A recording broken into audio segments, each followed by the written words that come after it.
everybody. Welcome to another episode of We Are Here Now, episode 6. We are an evolving collaborative community talk show that may change over time, but will always focus on topics to start conversations and inspire thoughts. This show is focused on exploring how students are navigating the world using concepts from the Michael teachings. I'm Troy, a Servercast Sage from Cadre 1 Entity 2, and your TruthLoveEnergy host and channel for the Michael entity. For more information on anything or anyone in this video, see the description in the final post for links. Now let's get the show started with our lovely panel. Hey everybody, I'm Bobby. My pronouns are he, him, and his, and I'm a Servercast artisan from Cadre 2 Entity 2. I thought there was a transition. I completely forgot. I was like... So, welcome, Bobby, my love. I'm worthy of that. This is the transition. Ro is next. Yes, there you go, Ro. Oh, you're muted. Sorry. Oh. Hello. My name is Ro. I'm an artisan cast priest from Cadre 2 Entity 7. So happy to be here. My pronouns are she, her. And next is Caitlin. Hello, my name is Kate. My pronouns are she, they, them, their, hers, and I'm a priest cast sage from Cadre 2 Entity 2. Next up, Connor. Greetings, TLE. I'm Connor. I am a scholar cast sage from Cadre 1 Entity 2, the Cool Kids entity. Oh, and let's dive in. Well, first of all, surprise everybody. We have a surprise guest panelist today. Hi! Hi, everyone. Hey, Cypress. Would you look at that? Hi, Cypress. Hi. How you doing? I'm good. So I'm Cypress, Sage Cast Sage from Cadre 1 Entity 2, same as Troy. And my pronouns are she and her. And I am the surprise today. The reason why I'm having her on as a guest panelist is because eventually, hopefully, when we have the other series called Living, Loving, Learning with a different type of panel discussion, she'll be my permanent co-host. And so this is giving some experience to being on the panel and part of a show. We'll see if I'm a train wreck. Yeah. I doubt very much that you will be. Guys, let's put her through the regular gauntlet, okay? So mean. Don't be easy on her. All right, so let's get started with our first segment. Where are we now?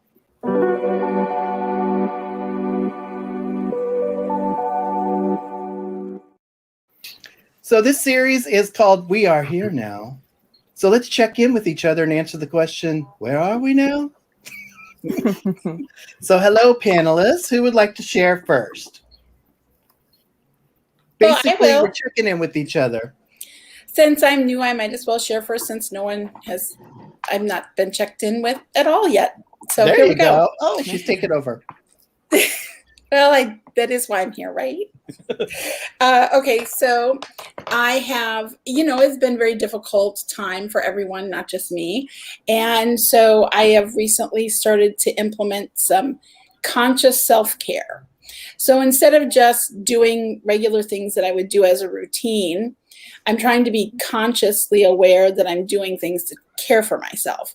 And I really think that helps lift my spirits and makes me more present and also more accountable for the things I do that aren't so self-care oriented. So that's where I am and what I'm doing right now.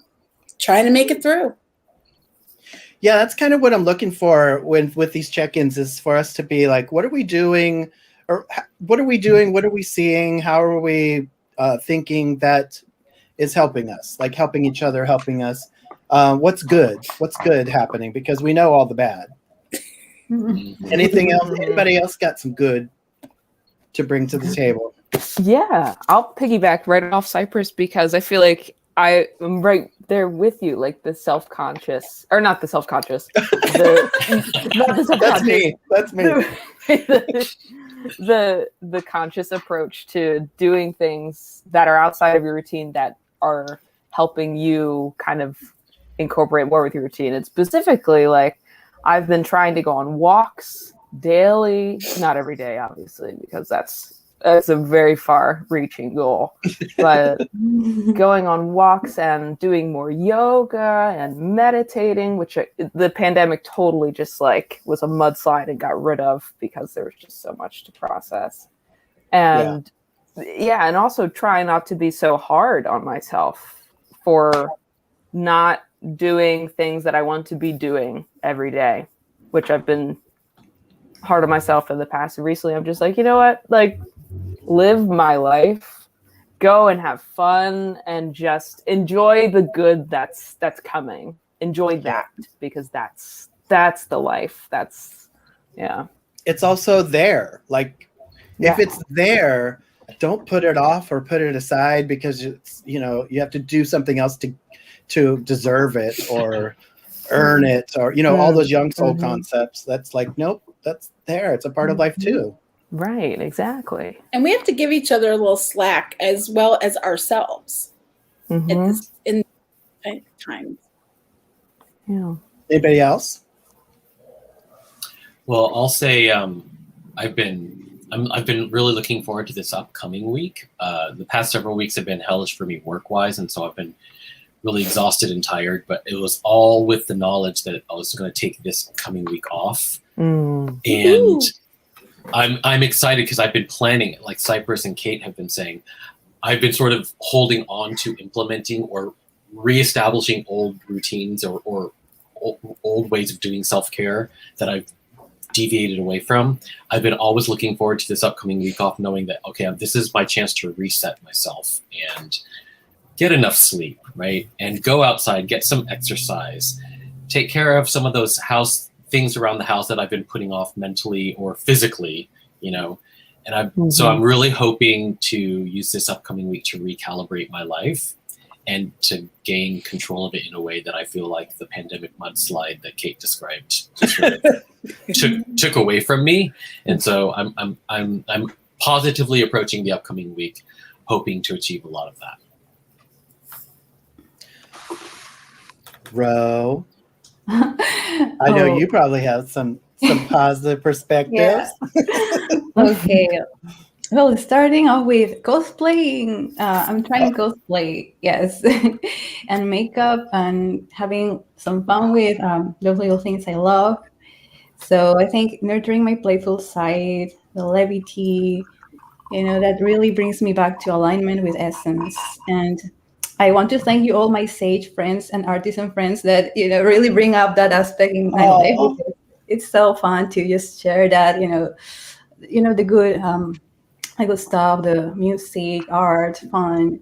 So good stories. So I've been loving that lately. And even Twilight. I was like watching Twilight the other day. I was trying to find you watched Twilight for the aesthetic.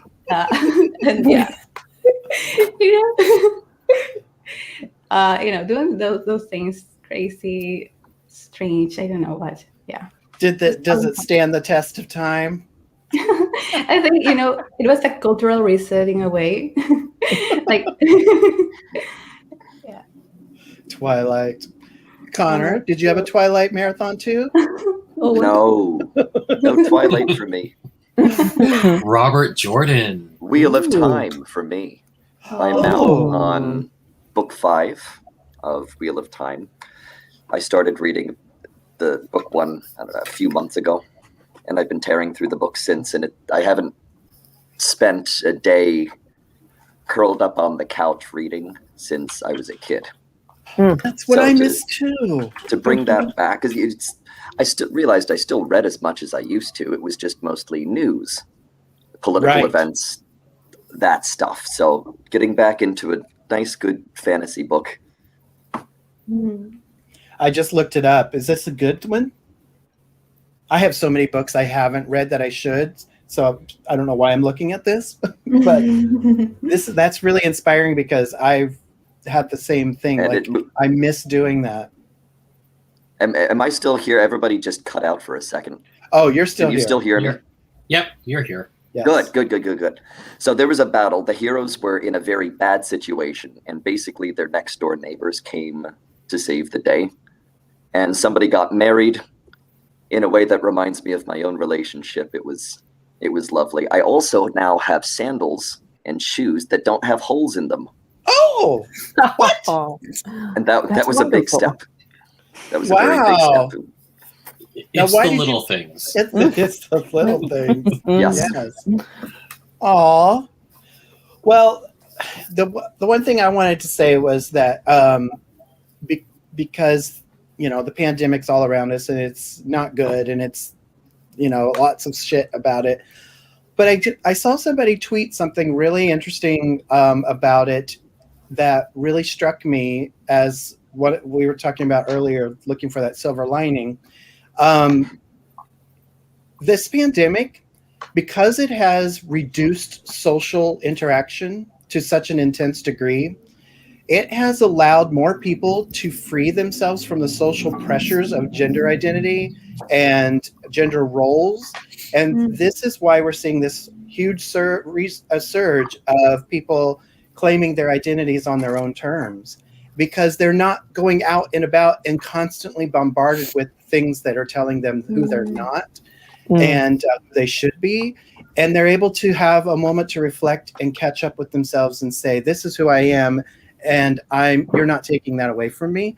I never thought about how the pandemic and our quarantining and isolation has contributed in a good way to people finding themselves to that extent. That's really powerful. It's not just people, you know, discovering a hobby. It's people returning to themselves too. So I took some comfort in knowing that is a thing that's happening to people or for people. That was really beautiful. Mm-hmm. And that kind of harkens back to, I know we'll talk about this later, but I know the first 3 months of the year in the energy report were about reevaluation, which is about reflection. And I think probably people during the pandemic in their isolation have had a lot of opportunities to reflect on themselves, to your point, Troy. Yeah. Yeah, I mean, just think about it. They're not going into workplaces. They're not going into school environments to the extent that they were. So they're not constantly just processing the day to get through it. They're able to catch up with themselves and say, this is who I am. And I really found that beautiful. I think the pandemic has been like, whether we found it obtrusive or welcoming, it's been a hard mirror in our lives, right, for the past year and a half. Because we have been more isolated and really just spending times with ourselves much more than we're used to. Yeah. And I think it's important to look at what people are doing. Well, remember, like Michael says, it's not always we don't have control over what happens to us, but we have control over what we do with what happens to us. And hearing how people are taking the pandemic and turning it into something valuable, not, you know, I don't know any other way to say that, but turning it into constructive. Yeah, something that they can carry forward that doesn't destroy them but makes them stronger is really something I want to pay more attention to as well. Well, thank you all for checking in. And I think we're going to move on to our segment for bringing on our student spotlight. So I'll see you all after we talk to our guest.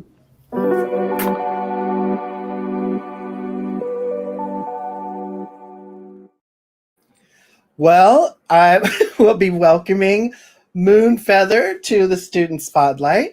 Moonfeather is a Navy veteran with a philosophy degree who has worked a variety of jobs from mental health caseworker to security at a nuclear power plant. She considers herself retired and spends her days as she wishes, and is finally allowing herself to enjoy the simplicity of being. Let's welcome Moonfeather into our student spotlight. Hello. Hello. Good to see you, Hug. I know. We spend time in virtual reality, and I come up to you like, there. This is like almost the same. Yeah, because your face is right there in VR. I know. Here it is. There you go. Yeah.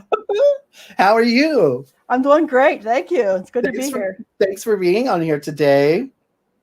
I guess the first thing we'll do is, like we usually do, is have you share what your role, casting, and cadre and entity are. Okay, I'm oh no! Oh, Here we go. I'm a scholar cast server from Uh-huh. Cadre 1, Entity 7.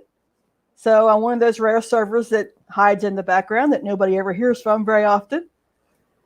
And we all look for you, though. Yeah, because... we're there. But every time people meet me, they're like, "Oh, a server! I hardly ever get to meet a server." So, yeah, So okay, I'm here for the servers.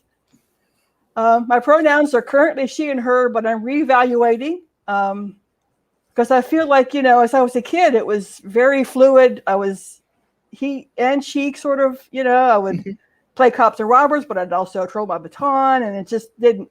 But then I felt as I got older, I had to sort of choose womanhood as like a defense, because I felt like people were telling me I couldn't do things because I was being seen as a woman or as a girl.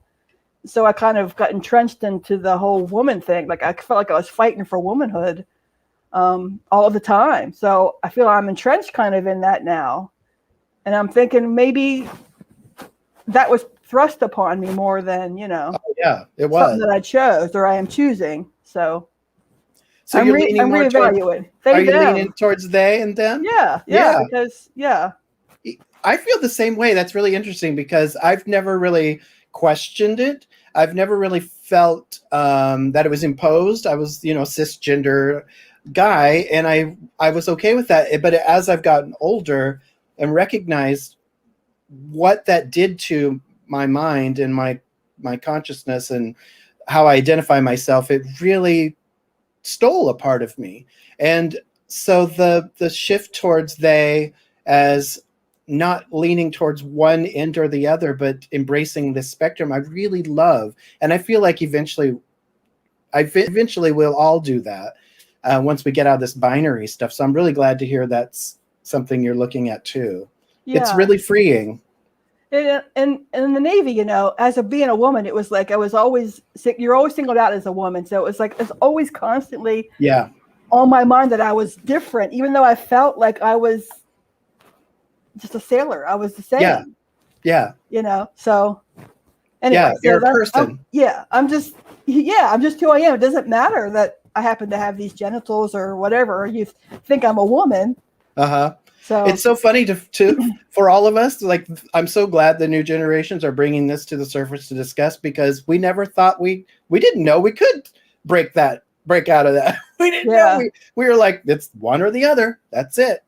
And it can either be a deviant version or a non-deviant version. But yeah, it's a spectrum. Yeah. So I might try out they, them. I'm still thinking about it, but it feels better. It feels better. Hey, if you need people to practice with you hearing it, tell your close friends, and we'll definitely start putting that into practice and then see how it feels. Okay. Thank you. Yeah. So moving on to, do you remember how or when you discovered the Michael teachings? I actually found it through Joya Pope's book, The Old Soul's Guide to the Universe. This is like 1990, 89. Yeah. And then I moved on to finding the Michael books like everybody else. And this is the 90s. I was into it, but not, it was interesting and all that stuff. But I didn't really get into it until like 2010 or so. But were there other things that were drawing your attention, or was it like life stuff that was? Life stuff. I graduated college in 99 and I got divorced a couple months later, and I was struggling, trying to make do and just trying to live life. And it took a lot of time and energy. Yeah. That a teaching like this, one of the things Michael says is that a teaching like this can't really flourish when you're in survival mode. Because this teaching is not a luxury, but it's just a process, or like a way of helping us remember things, and we're going to remember them anyway. So there's no rush. So if you got to deal with what's important in your life first. So if you find a teaching like this and you don't have time for it, just deal with what's important in your life first, because the teaching will still be there. Yeah. So when did you feel like you kind of like went, now it's something integrated, more like something that you reference in your mind as a way of Well, looking at the world? They're really the first Claymont gathering when I met everybody Oh. and sort of met people in person and felt that connection, that instant connection of family, of love. Just everyone who's here knows what I'm talking about.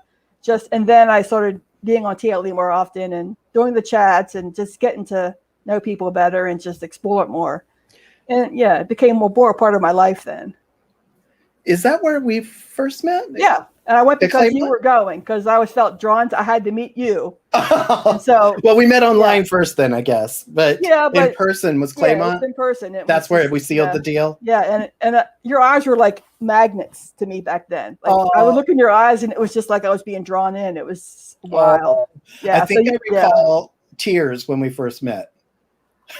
I was just ecstatic. It was just unbelievable. Yeah. Well, gosh, when would that have been? 2000? Around 2010, I think. 10, yeah. That was and it's just been solid since. Yep.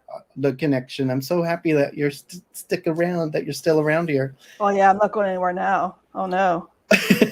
Well, the next thing I wanted to ask you about was your beautiful and unique name. Yeah. Is there a story behind it, or is that a chosen name or a given name? Well, I put it as the name found me. I was born Tammy. I wasn't looking to change my name. 1998 was the year it got changed, and it was kind of a spiritual year for me. I was studying something called Good Native Medicine. My mind's going now. Good Medicine Society lessons. And I didn't know at the end of the lessons that they had a naming ceremony. I didn't know this. And I was sitting in a circle with other people, and it was just like, you're quiet, and the name just like showed up, and someone said Moonfeather, and we were all like, yes. It just felt like it showed up in the middle of the room. Like, I never knew this story. Yeah. And then it took me, that was like April or so, and it was by August I had it legally changed. Wow. Yeah. I really like that. It reminds me, I wish that was a thing in general that we all practice, because I read this book a long time ago called Lost Futures, and it was about parallel dimensions, and this woman kept waking up in the wrong dimension or parallel over and over again. She was trying to find her way home, but in one of them, she thought that she was in her normal, thought she was back home, but when she went downstairs to like see the people that she found familiar, they called her by a different name. And she had to discreetly ask why they were calling her that, and they explained to her that in that parallel, as part of your shift into adulthood, there was a practice in choosing your own name, so that you were never carrying the weight of your parents' expectations for the rest of your life. Oh, wow. And I love that, and that's very similar to probably what this that ritual was for. It's like just another step in defining yourself on your own terms. Yeah, things really changed after that. I mean, in a way, names aren't important, but in a name really are important. Like, it's kind of a weird thing. But I'm not Native. I don't claim that it is a Native name, in case anybody's wondering, because it isn't. It's just who I am expressing in this life. Yeah. And it just fits me better than Tammy does by a long shot. I know, it's funny because when you play with names in your head, like my name, I was originally born and called Jimmy for the first 2 years of my life. Yeah. Wow. Well, and because my middle name is James. So there's a whole story I'll go into another time about why they changed it. But I was called Jimmy for the first 2 years. And when I play with the idea of being called James or Jimmy, it just doesn't work. And hearing you called Tammy, it's like, nope, that's Moonfeather. That's Moonfeather. Yeah, there's still a little Tammy inside of me that I need to like reconcile with, because she's kind of lost in there, but I haven't done that. I haven't done that work yet. Yeah, I haven't done that work yet. So, yeah. She's all right. there. So you went through a very long and difficult journey that people who are part of the community are aware of to some extent, and you don't have to go into all that detail, but knowing that you've gone through all these challenges and stuff, and now you're in a place where things are more stable, secure, opening up to more pleasure and freedom. I was just wondering, in general, if you have advice that you could share for someone who might still be going through a process like that, and what got you through Like, what kept you focused on just not knowing where you would end up? What kept you going? Well, to go from homelessness to having my own home in the span of 7 years, what got me through it was seeking for help. Like, I had to go to the VA and say, okay, something's wrong. And asking for help wasn't always fun. Sometimes it was horrendous, because you go to some of these agencies and sign up for food stamps or whatever, and they treat you like you're just a little bit of a human being. Yeah. I mean, going to food lines and shelters and staying at the Y, and I just felt like a small human being a lot of the times. But I had to ask for help, and it's the only thing that got me through. And I did what they asked me to do along the way, and that's what got me to having my own house. Sometimes, I felt stuck, and the only thing that got me through some of those times was like listening to myself, like with the craziest ideas, like, hey, let's just go to Europe. And like, that was a crazy idea. I'm living on no money, but it was like, oh yes, I really want to go. And I found a way to travel Europe and exist. And it was just fantastic. Like, I listened to those inner whatevers. Yeah. That kind of kept me taking steps, and you look back and the steps were like, it's all like zigzag. How I got from there to here is like, I couldn't have planned that route out. Like, no way. Yeah. I took a step and then a step and then a step without seeing anything really. Just trusted those steps too, that I trusted I knew what I was doing. So I guess that's it. Ask for help and trust yourself. Yeah, those are, Michael talks about that, how we are taught to ignore impulses when they are often leading to solutions. And you have to learn to tell the difference between a compulsion, like feeling compelled to do something, versus that quiet voice that's like going, you know what, this might work. Try this. Or you just feel this draw towards something. Those impulses are important to pay attention to and see where they go. So good for you. Yeah, it was really nice. Yeah, yeah. I'm glad I listened. Basically, I am too. Who knows? I don't know. I feel like I would be maybe not even alive, if I hadn't listened to inner impulses. Oh, that's so nice. I'm so glad. It's amazing where you've landed, and where you'll launch from there to do more adventures. Who knows? I'm right now just kind of like just settling in, because I haven't had my own place for so many years. So and it just feels so good. I'm going to cry, because it's just, I didn't think it would feel this good. Guess what? Amazing. I don't know when it'll happen, but you may have visitors. So yes, I have a spare bedroom, so everybody's welcome. I'm good. Bobby and I are definitely going to come. Yes, and I'm ready for visitors, and I wouldn't have been, years ago, but now I'm like, yes, I want to share my little sanctuary. Oh, that's so awesome. Yeah. Well, would you mind sticking around, being part of the topic talk? No, I'll stay. All right. All right. So let's move on to our topic talk.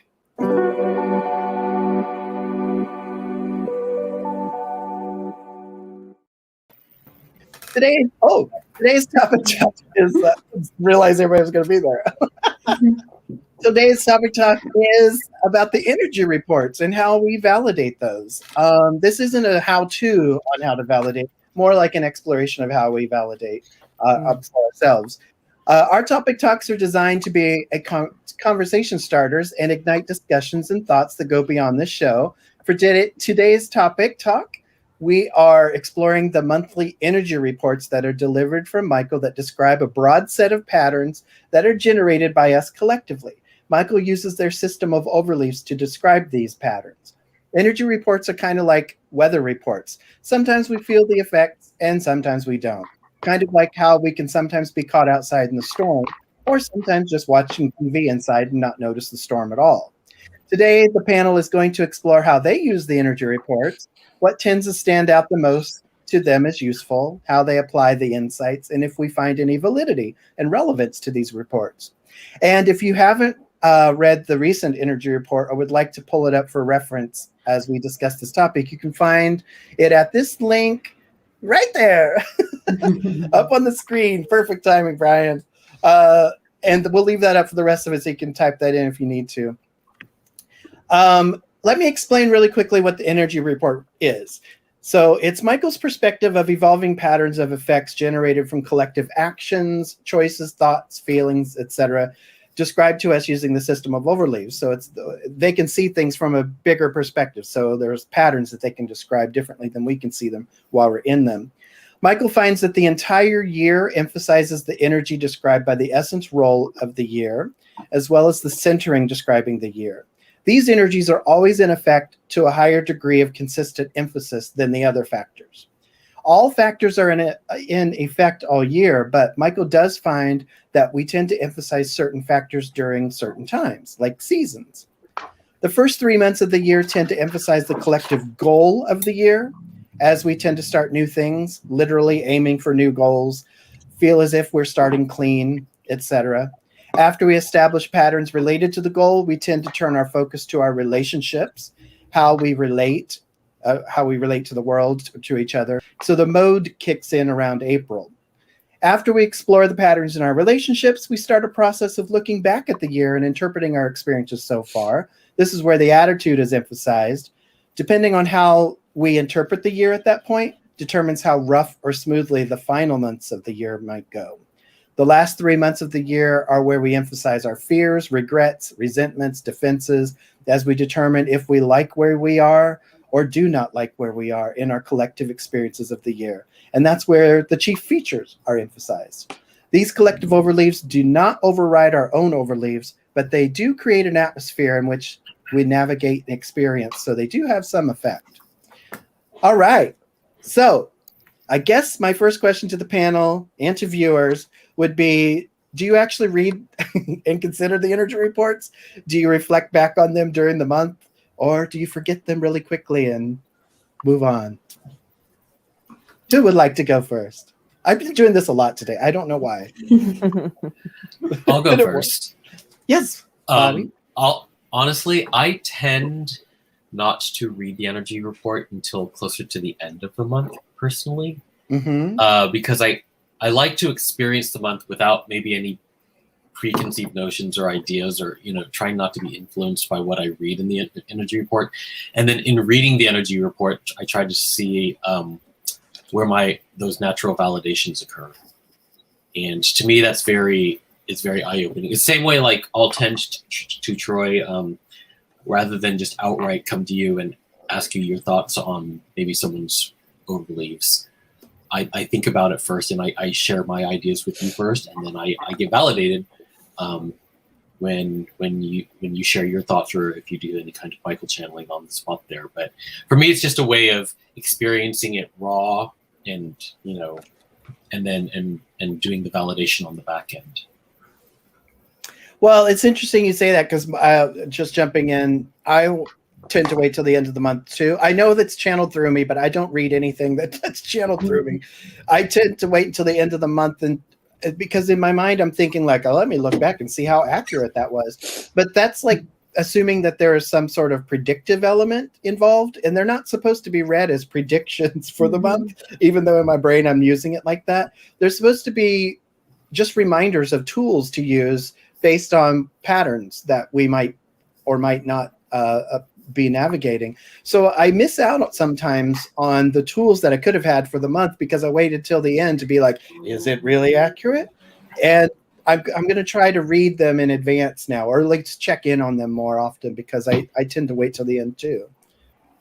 You really should, because I love it. I read it as soon as it comes out, and I reference it even during the month, and then not always, but sometimes. And I definitely check back in at the end of the month and look back, because even if you read it, it doesn't sit there in the front of your brain the entire month going, oh my gosh, don't forget about that. I mean, no one does that. You read it, but then there are times where you're like in the middle of something happening and you're like, oh, and then you have those tools and they really are helpful.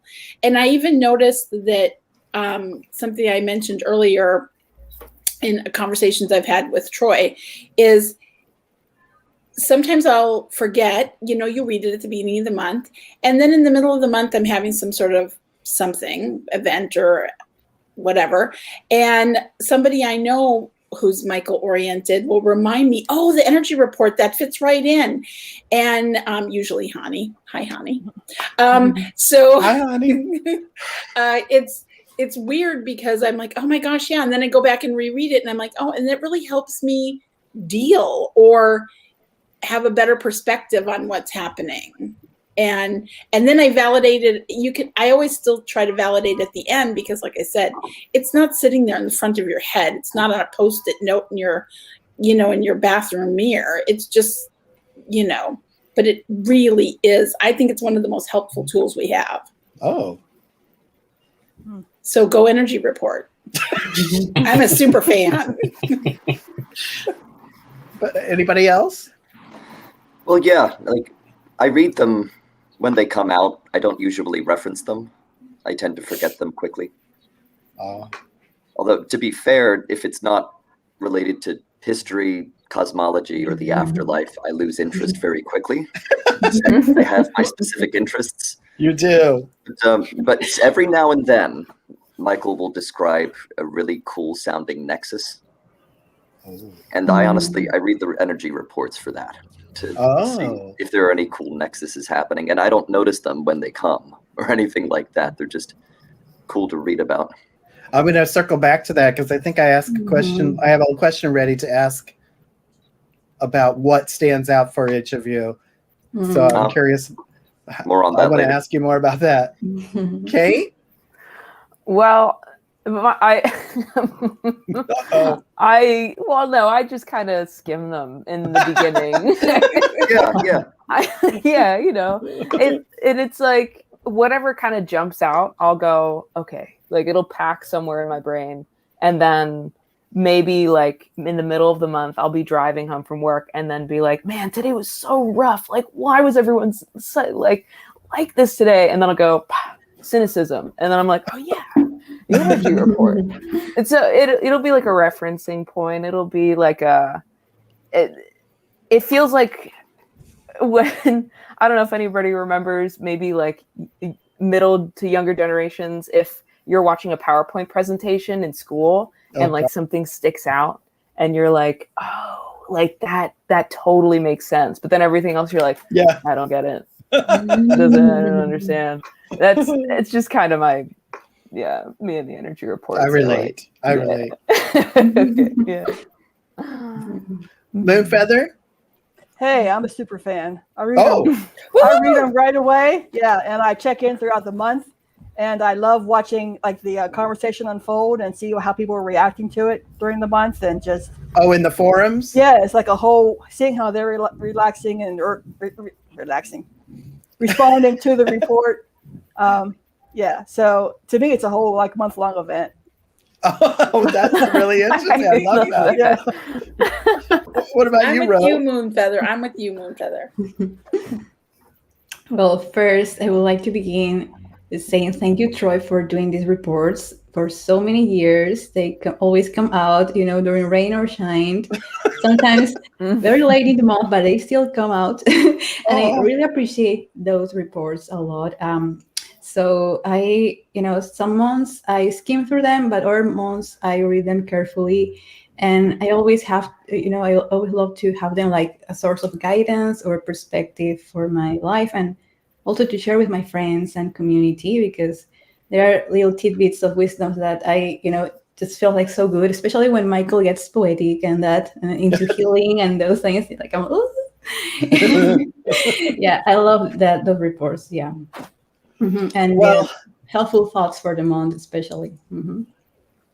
Has any energy report helped put into perspective any world events like that come to mind? Anybody? Yeah, there were some really good ones around 2016 when that happened, the election of 2016, the United States election of 2016. And interestingly, Sharvari, who lives in Mumbai, mentioned to me that she doesn't resonate with the reports as much. And for a while, she initially thought they applied primarily to North America. And there are times when I get where she's coming from. Oh, yeah. Like when Trump was elected, there was a distinct shift in the tone of these energy reports. I mean, I'm looking at the one from November of 2016 where is it? Michael said, they were talking about the rise of Hitler. They said, it is not amiss to compare this turning point represented by this election in the United States or Brexit to that which happened to lead to the rule of Hitler. Hitler did not take power, he was given power. And there was elaboration on that where they mentioned that ever since the Holocaust, the world will sort of repeat the patterns that led to the Holocaust every, 70, 80 years until we get it right. And whoopee, now we're in the next one. So they weren't saying the Holocaust was going to happen again. They're just saying the patterns that led to the Holocaust are at play again. And it's up, we make of that what we will. And after the election happened, having that from Michael was kind of nice. It sort of helped drive home that, oh, this is not normal. This is actually very serious. This is something that doesn't come every year. Yeah. So that, oh, wow. That's the one thing that stands out to answer your question there. It certainly did help put that in perspective. My response was that I don't know if it's changed or put into perspective world events, but I guess this is kind of the same thing, but it helps me put into perspective our reactions and responses to world events. Like, I'm always trying to understand why people are behaving the way they do in response to things. And some of the reports really helped me go like, oh, okay. Like, kind of like what Kate was saying, like, oh, cynicism. Like, oh, I see where that's playing out in people now and people getting stuck in that. And seeing myself spiral into it and being like, oh, remembering that helps me get out of it. So for me, it's more about putting in perspective responses and reactions, because I feel like that's where I have some control, and it helps me to not get just sucked into that too much. I have a choice to respond, not just react. Any other examples? It also gives you good information when you're giving advice to another person or giving support to somebody else.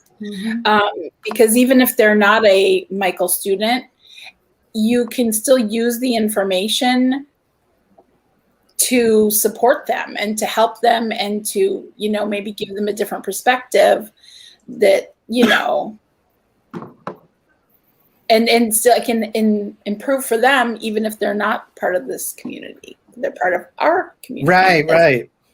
Because information, I mean, the value of it just needs to be repackaged in a way or translated in a way that's valuable to somebody else, but it's the same content or same meaningfulness, even if it's given to them in different words. So that's really, I'd have to do that a lot.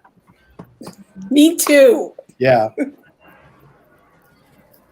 So the next question I have, unless somebody wanted to speak up about the world events, is, do you find any of the insights or suggestions specifically relevant to the experiences of that month, or just generically useful, if at all? I'm finding the mood of cynicism that's being discussed in July's energy report very specific to what's sort of going on right now, certainly in the United States, but I think probably it can translate onto the global stage as well. Just so I find myself being very cynical, but I don't feel like I'm moving to the negative pole of denigration. But I do feel like there are a lot of people out there who do move to the negative pole of denigration. And something interesting from the report, I'll just read a small passage about it. Says, this means there are, regarding denigration or falling into denigration, this means there are many parts of the self or others around you or world events that are going to be making the case for meaninglessness and providing proof of this. Of course, it's all a lie, but when perception is skewed so intensely, everything is distorted. And I just feel like the progress that we as a society are trying to make in terms of getting out of this pandemic and getting people healthy, it's all being controlled and dictated by those who don't want to move forward, right? Or those who are slowing us down through the desire not to get vaccinated. We can only progress as fast as the people who don't want to really participate. And I feel like they're just sitting in a giant quagmire of denigration.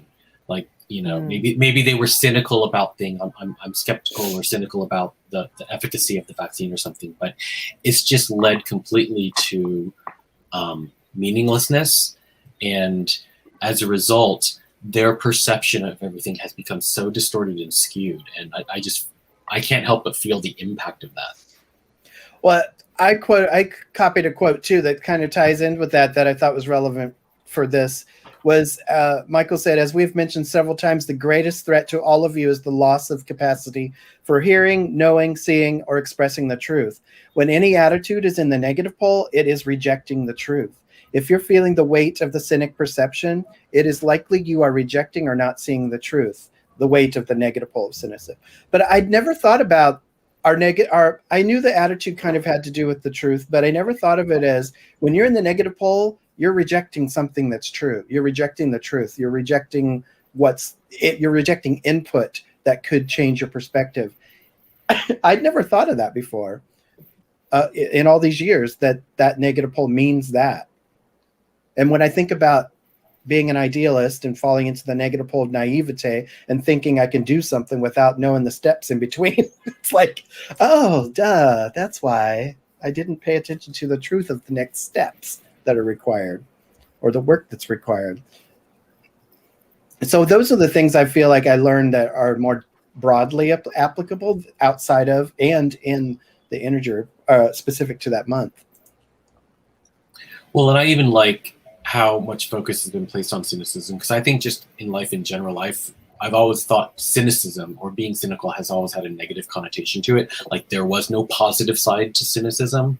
But in reading the energy report, I think Michael did a really good job of explaining, no, the positive side or contradiction is simply there to point out what might not be obvious. And to me, whereas the negative side of denigration is just saying what is not. Mm-hmm. Like saying it, not even leaving room for existence of something or something, So for me, the positive pole, there's a sign of hope there. Like you might be contradicting something, but there's still a sign of hope. You're just trying to bring light to what might not be the most noticeable of things in our surroundings. So I really appreciated that because it helped me see that there is a benefit to being cynical at times. Yeah, I think it's been really helpful with a lot of movements that are saying, no, that's, what the obvious patterns we've always been in aren't working. Let's contradict those. Let's point out a different option. Well, let's, if anybody has anything to say, we'll continue it in the viewer Q&A, but we should probably bring in some of the comments from viewers. And so let's do our next segment, viewer Q&A.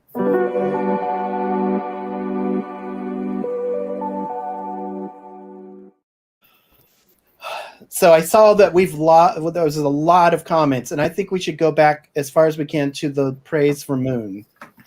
Yeah, I was going to actually start there. We got some Moonfeather love in the house. I love you, Moon. Oh, thank Maureen, you so much. I love you, Moon. You are an inspiration. And she threw in the little heart emoji. I love Maureen, too. Same from Uma. Moon, you're an inspiration. Maureen also, I guess we should acknowledge that there's, Cyprus is a good thing too. Rude. Cyprus is the best surprise. But people were agreeing with the way that Cyprus and Moonfeather approach the monthly energy reports. Uma was saying, I read them many times and love them. They make so much sense when life doesn't. They always uplift me. Oh, wow. And then Uma was also saying, I totally agree with everything you're saying, Cyprus. So, then we have a guest. Yeah. Hi, Brian. We got a extra surprise. Yeah, super surprise. And speaking of surprises, Mary Douglas, possibly a relation to Cyprus on the panel. Possibly. Is saying, as a young soul, the energy reports help me understand what is happening in my world each month. Keep them coming. A young shoe bottom. I know. Well, she is my mom, so typos are a way of life. Oh, Cypress had They to are, inherit they are. typos It's a from homophobe. somebody. And then Connor was talking about are they nexi or nexuses? I don't know. I wonder. What's the plural? Nexus? If I you're think going nex- off Latin rules, it would be nexi. Yeah, I'm going with next eye. Oh, Okay, really? So, It's its own world. so Uma is right on board with Connor about nexi and energy shifts are more understandable. And then Maureen is saying, yes, the drag of resistance is so heavy and uncomfortable. And then regarding cynicism, Maureen's saying the negative pole may be true or may not. It's just not the whole truth. Yeah. From contracted to expansive. Yep. That's true. And that pretty much catches us up. So to continue on some questions, what we talked to, a couple of you brought this up already, but what do you look forward to the most in the energy reports? And I think the Nexus part of it is Connor's. Nexi. Yeah, I'm Nexus too. I love the Nexus and energy shifts. Really? Yes, I love those. Oh, those Yep. are my least Yep, interesting. no, I love them. I don't notice them when they're happening, but I want to. I try to, because parallel reality, the whole concept is just fascinating. That Yeah. I Well, the agree. parts weird of the thing- world are shifting all the time, and you just don't notice unless That's you're Martha. fascinating. Yeah. Yeah, it's a marker. Well, the weird thing is when there's a document somewhere from Michael talking about the symptoms that show up for us when we're sensitive to those shifts. And there's some validity to that window around nexuses or nexi that is really tangible, like the sleep patterns and the dream activity and the agitation or the sheer exhaustion, like depending on whether it's a convergence or a divergence, there's some consistency to what they describe as those patterns that indicate that there's a nexus happening. Have any of you ever noticed those correlations? Sometimes, Mm-hmm. lots of sleepiness. I don't expect you to, Kate. You're a skimmer. She's like, is there a Cliff's Notes version of the Nexus? Literally, They're already so short. Please. I know. No, but the Nexus reports are, and like Moonfeather and Connor, like those two are the things that really do, like, they get me going. Like I would love to read that document that you're talking about with the symptoms for It's somewhere. physical. Like that would be so interesting. There's something I think it's called How Parallel Universes Work or something like that. And It's in there. yeah, it's there somewhere. Maureen We'll is- hook you up, Kate. Yeah. There's a website Thanks. called TruthLoveEnergy.com where you might not have noticed it because you're skimming the internet. But Oh. I'll have to check it out. you might Well, want to check it out. Without a big story, there was a time when Troy and I were first friends way back in the day in Arizona. And Troy and Johnny, a friend of ours, and I all specifically stayed conscious during our Nexus. And it was super weird. What? Do you remember? No. Oh my gosh. Well, anyway, we were at a coffee shop. That parallel version of me was left behind. I guess so. But Michael, we were doing stuff with Michael like every week. We had sessions every week. We were doing all kinds of work, and we're talking about how people usually sleep during them, which is why people sleep more because it's uncomfortable. And we're like, well, we have to experiment and be awake. And we were at a coffee shop in Tempe.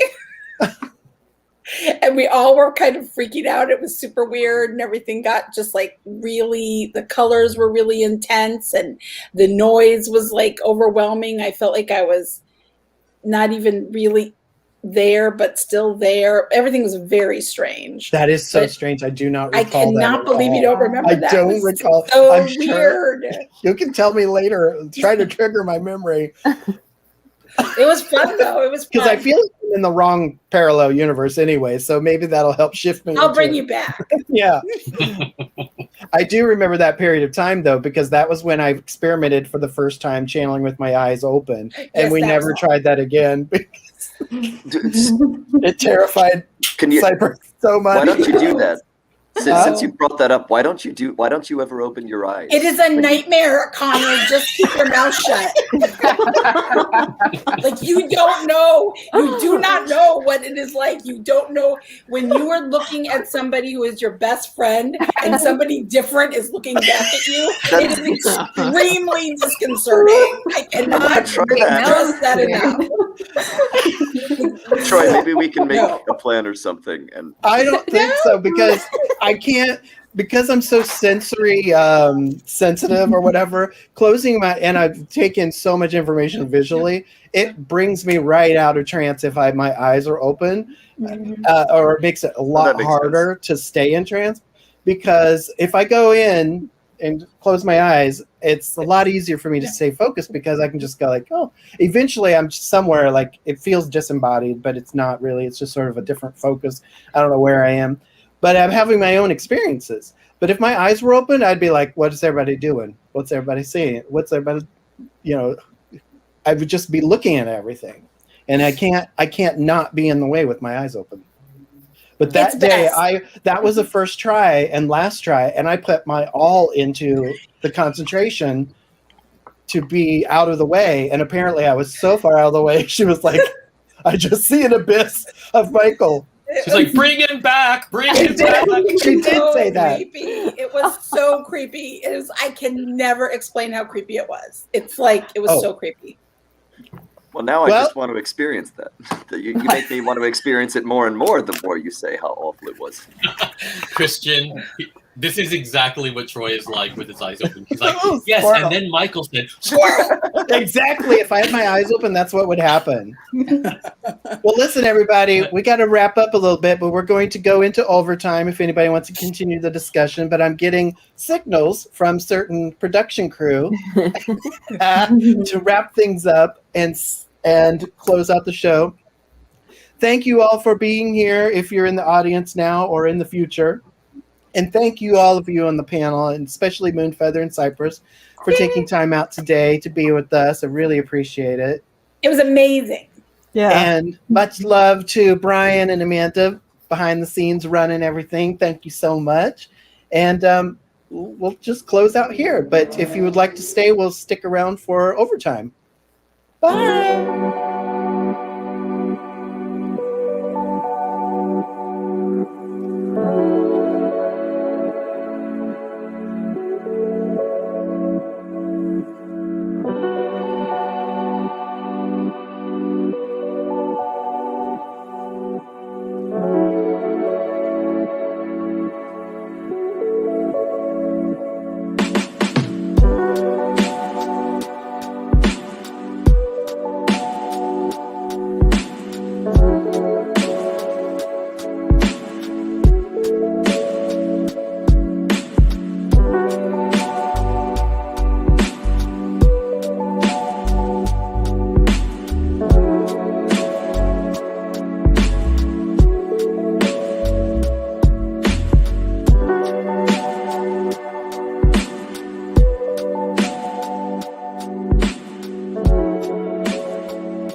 I love that little group shot of us on that panel. That's so cute.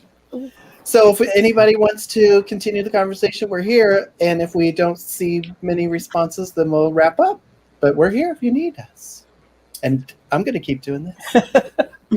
There is one comment from Christian, and he actually, I think it's similar to something that I was going to say about what I take away from the energy reports. But what he says is the understanding of how the overleads play out. And then also he notes the discussion on cynic was very helpful, for example. And one of the things that I love about the energy report is I like that we give the year something intangible, a personality, the same way we sort of define ourselves as having a personality.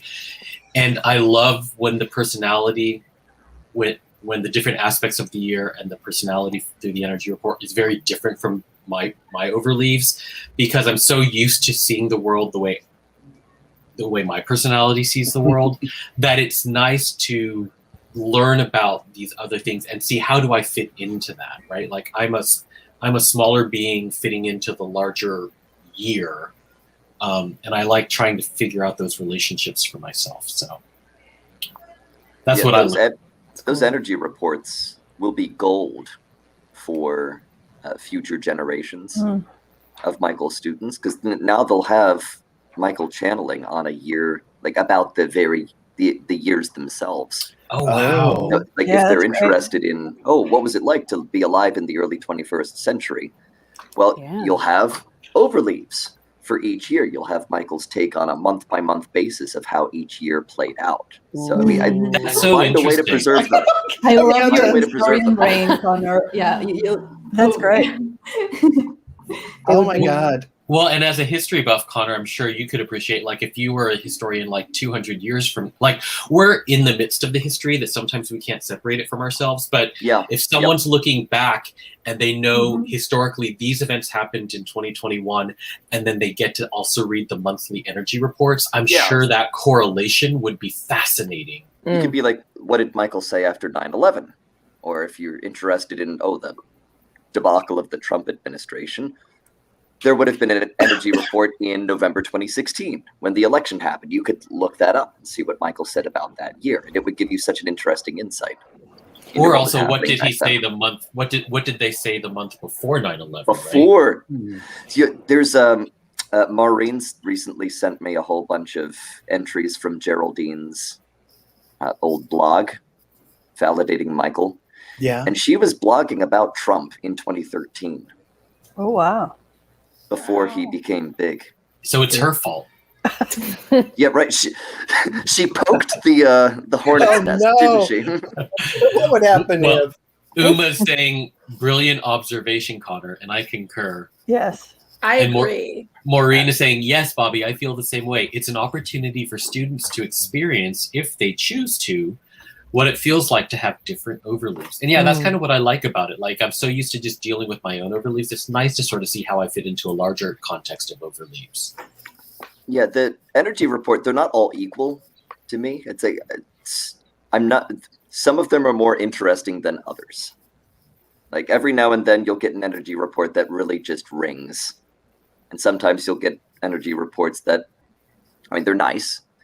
I don't always see a specific correlation between an energy report and its month. Oftentimes the energy report, the information in it could be applicable to any other time in the year. Yeah. I find that they're really great for exploring, because they're about the overleaves and how they're applied as a description for the year. We get to look at them in a way that's not normally available through like just, here's what a sage is. Here's what here's what cynicism is. Here's what this centering means. It's like seeing it applied and seeing world examples of how it's playing out really helps me understand the overleaves far more than I ever did before over time. Well, just like Bobby's comment earlier about the cynicism, he didn't think of it the way that it was described in this energy report. That's the great thing about the Michael stuff, is even though you may know the overleaves or may know there's always a new way to look at it that adds depth to it. I just wanted to point out that Christian's saying Geraldine would never poke a hornet's nest. She'd use a knife or a baseball bat. Yeah. And then the knife would be made of obsidian. Yeah, that's right. I forgot about that. Ro, very quiet today. I'm going to call on you. I'm calling on you now. Bring your voice to the surface. Invoke Ro. I was browsing through the energy report of December 2019. And the helpful thoughts, it says, right before it's beautiful. I just found it very beautiful and inspiring for now too. It says, this is our time. This may be a good time for playing with the concept that this is not just your life. not just about you, and that life is not just personal. However private and personal a life may be, it contributes to the fabric of shared reality and collective evolution. No single life is ever an isolated event. Every life is a contribution. Every life matters. Every choice helps shape the future of everyone. And yeah, it's a beautiful long segment. I recommend to, review it again. It's lovely. Oh, it's so easy to forget that, or to think that we are isolated, especially during times of Yeah. literal isolation, and how to be reminded of our part that we play even privately in the world events and collective momentum is really powerful. That was December 2019's report. Yes. Yeah. I'm sharing in the chat the link.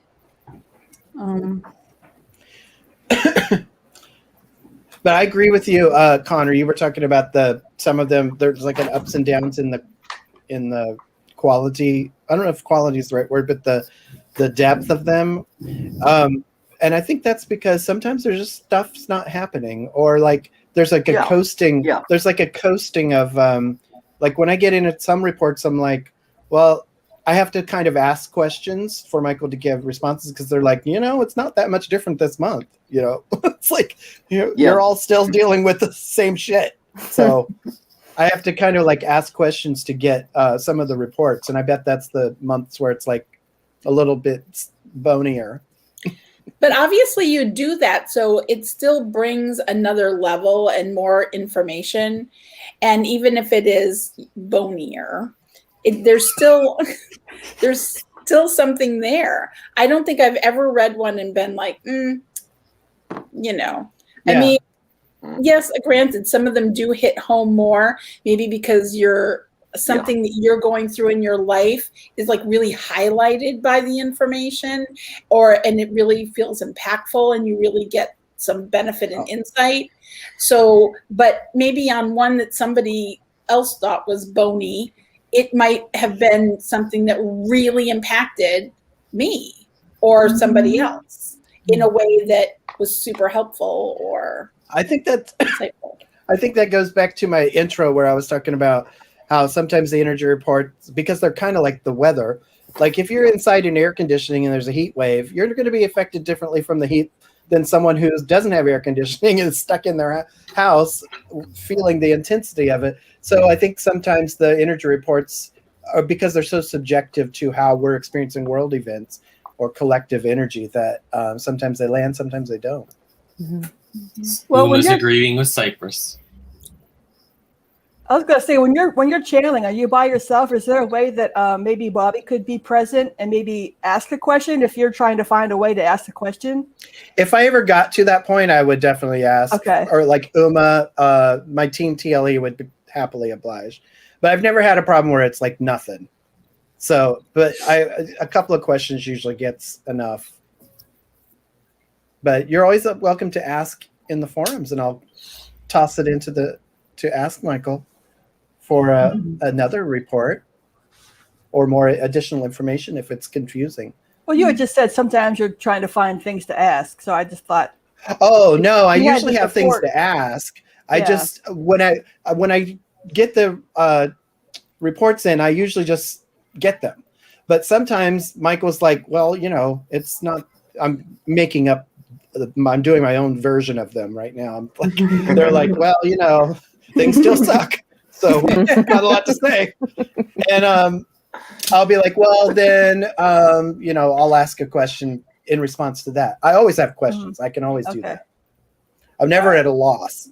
Okay. Yeah. This feels like it would be a split focus, but you know what you're doing. Oh, yeah. Well, that's different. Yeah. When I'm in a full trance, like at TLEGG, when I go into a trance and have to use my body for speaking, it's a very different focus than when I'm sitting here letting it just come through while I'm writing. I can be watching a TV show and doing the channeling. Like it happens, two separate things are happening. But it also, and Bobby knows this because I'll be holding Michael.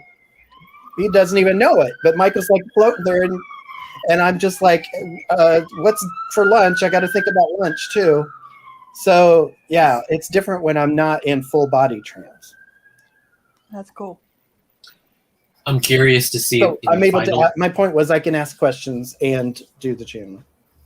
I'm curious to see in the final 3 months of the year how martyrdom is going to play out.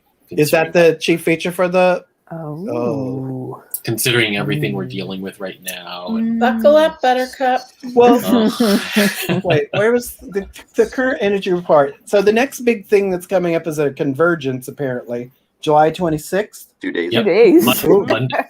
An unusual merging of parallels focused on relationships recovering, healing, and being revitalized over time when they were once thought lost to time, conflict, or distance. What I have no idea how that could apply to me. Well, we know it's going to give Kate a lot of extra sleep. Right? I have been napping a lot more than usual.